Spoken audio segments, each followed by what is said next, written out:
Coucou, j'espère que tu vas bien. Tu es sur la chaîne des oracles de Ria et aujourd'hui on va commencer le tirage par la mission de vie. Voilà, j'ai été inspirée pour commencer par cet oracle. On va faire le tirage, on va lire la petite information. Alors c'est beaucoup tourné sur le côté pro, mais pourquoi pas de temps en temps. C'est sympa aussi de savoir ce qui nous attend dans notre vie de business et tout ça. On est tous intéressés par ça. Mais ça peut aussi parler des relations en général. À toi de voir ce qui résonne en toi. Tu peux évidemment laisser ton libre arbitre décider de ce qui t'intéresse, qui résonne en toi ou pas. Voilà. Alors, comme tu le sais, je suis coach thérapeute. J'utilise les oracles, les guidances comme un outil de développement personnel. Alors, travail collectif. Tu vois, là, moi, j'entends par travail collectif, travail au sens propre, mais aussi travailler dans le collectif. Alors, on va chercher. Travail collectif. Tes guides te disent bien que la réussite arrive pour toi, mais en lien avec un travail en collaboration sur le long terme. Ta vie professionnelle prend un nouveau tournant si et seulement si tu prends part à un travail d'équipe. Ce n'est pas simplement de l'aide que tu peux recevoir sur une période donnée. On parle pour toi d'un travail avec une ou plusieurs personnes pour un partage des connaissances et des tâches à effectuer. Ce travail d'équipe n'empêche pas la liberté d'action et l'indépendance d'organisation, mais tu dois travailler en équipe pour être dans l'abondance et dans l'épanouissement que tu attends. Accueille l'échange et l'entraide des autres qui vont être une force pour toi. Qu'importe ta lignée karmique, ton nouveau départ actuel arrive grâce à une vraie collaboration solidaire et dynamique. Si actuellement, tu souhaites entreprendre un travail seul, tes guides te disent bien que tu vas devoir surmonter de très nombreux obstacles. Ta vie professionnelle sera plus complète et concrète si tu es accompagné d'au moins une personne dans tes projets. Ben voilà, donc si tu m'écoutes et si ça te parle, envisage plutôt d'être plutôt dans le collaboratif plutôt que dans quelque chose de seul. Donc si par exemple tu envisageais, voilà, ça me vient comme ça, si tu envisageais d'ouvrir une boutique tout seul, ben peut-être que c'est mieux que tu l'ouvres avec quelqu'un. Si tu pensais travailler dans un job où tu étais plutôt en solo, ben c'est mieux de travailler dans une équipe, tu vois, genre chef de projet avec d'autres collaborateurs, tu vois, ce genre de choses. Alors voilà, c'est cool. Bon, et bien maintenant que ça c'est dit, tu prends évidemment si ça t'a parlé et on va commencer le tirage. Alors, même si nous avons commencé sur un domaine pro, on verra comment ça continue. Soit nos guides nous gardent sur quelque chose. Ah ben là, c'est tellement merveilleux, le miroir magique. Alors, le message du miroir magique, c'est que ce qui résonne en toi là maintenant, ce qui est en tête, ce que tu as dans ton cœur, est décuplé. C'est-à-dire l'abondance que tu souhaites dans ta vie est un message de l'univers qui te dit c'est quelque chose de merveilleux qui va t'arriver. C'est un message comment dire, comme si on te disait aie confiance, ça va arriver vers toi, mais c'est encore mieux que ce que tu ne pensais. On va voir ce que les cartes disent. Ah bah il y a trop de cartes. Il y avait la carte du temps, donc ça veut dire qu'il faut que tu sois patiente, mais ça arrive en fait. C'est en chemin. Les guides, voilà, mais c'est dingue. En ce moment, plein de cartes tombent. Alors, peut-être moi aussi qui ne sais pas abattre les cartes. Il faut faut se remettre en question dans la vie. Ah, celle-là, elle a sauté. Bon. C'est la carte de la sexualité. Alors. Et là, le bouclier. Alors, le miroir magique, la sexualité, le bouclier. Évidemment, il ne faut pas prendre la sexualité comme la sexualité seulement du sexe, mais ça engendre beaucoup de choses. Ça parle pas uniquement de sexe, mais ça peut parler aussi de la sensualité, du rapport avec le corps, avec le miroir. Ça peut être le regard que tu portes sur toi-même, ou sur ton corps, le rapport avec ton corps, peut-être même, puisque là on a le bouclier, ça peut être le rejet de ton corps, le fait que tu t'es fait même une pause. J'ai l'histoire, enfin j'ai un message là sur. Tu es peut-être en train même de vivre un célibat. Où tu te dis oui, je l'ai choisi ce célibat, mais en fait c'est une grande peur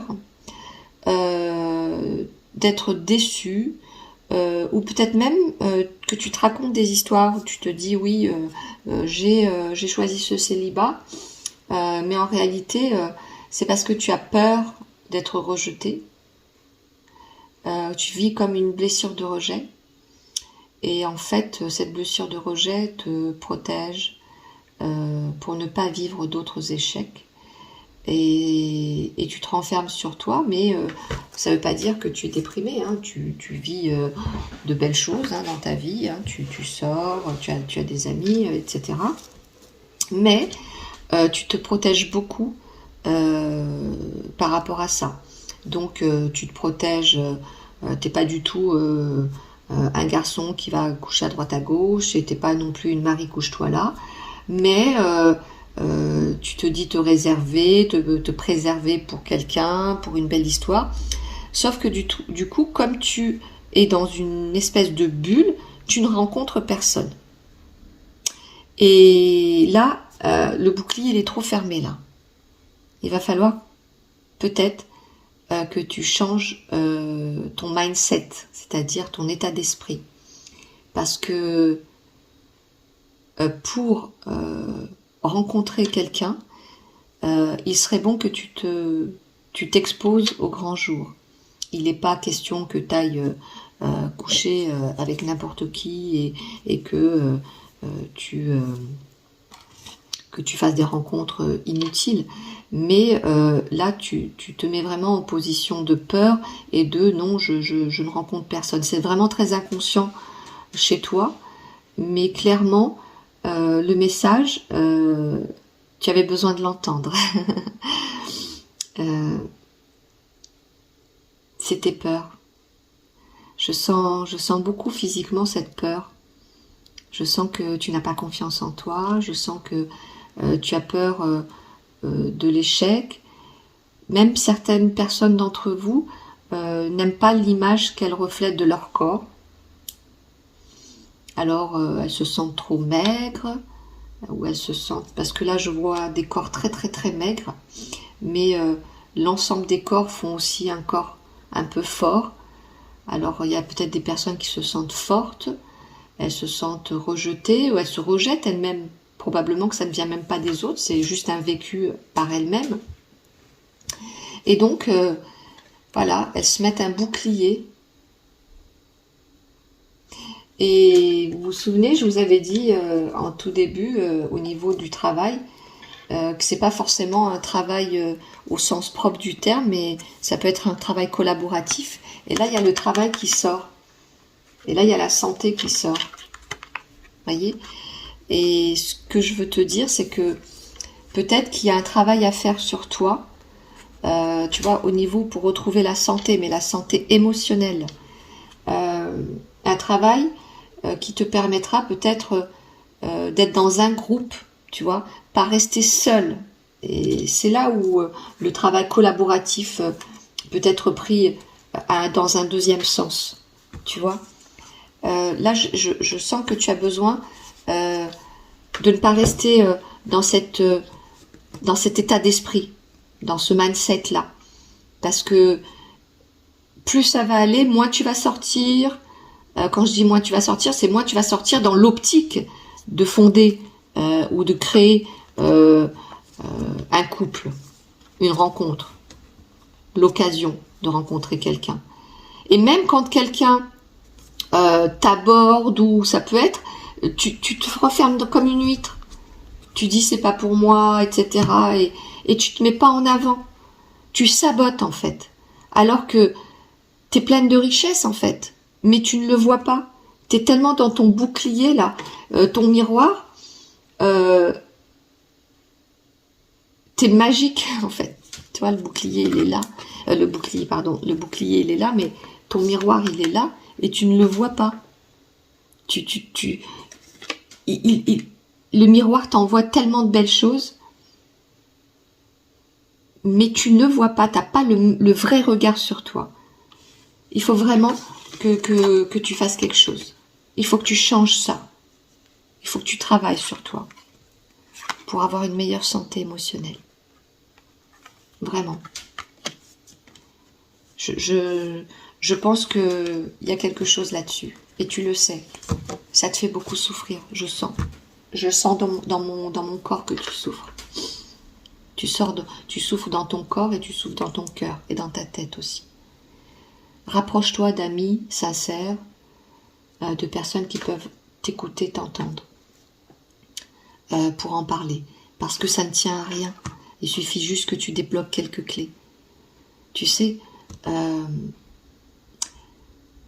c'est lié aux blessures de l'âme, tout ça. D'accord ? C'est lié à la perception que tu as de toi. Mais c'est souvent pas vraiment la vérité. C'est une de tes vérités, mais ce n'est pas la réalité. C'est l'image que tu te renvoies parce que c'est celle que l'on a plantée à l'intérieur de ton cerveau par ton éducation, par ton vécu, par tes douleurs, par tes blessures de l'âme. Mais en réalité, tu es un être aussi exceptionnel que tous les êtres qu'il y a sur Terre.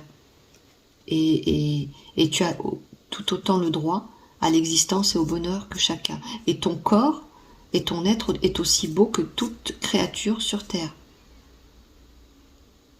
Et tu ne peux pas te rejeter. Parce que si tu es sur Terre, c'est que tu as une beauté. Et il y a des gens qui t'aiment. Je ne sais pas qui est autour de toi, mais je suis persuadée qu'il y a des gens qui t'aiment. Et si tu es digne d'être aimé par ces gens-là, tu dois être digne d'être aimé par toi-même.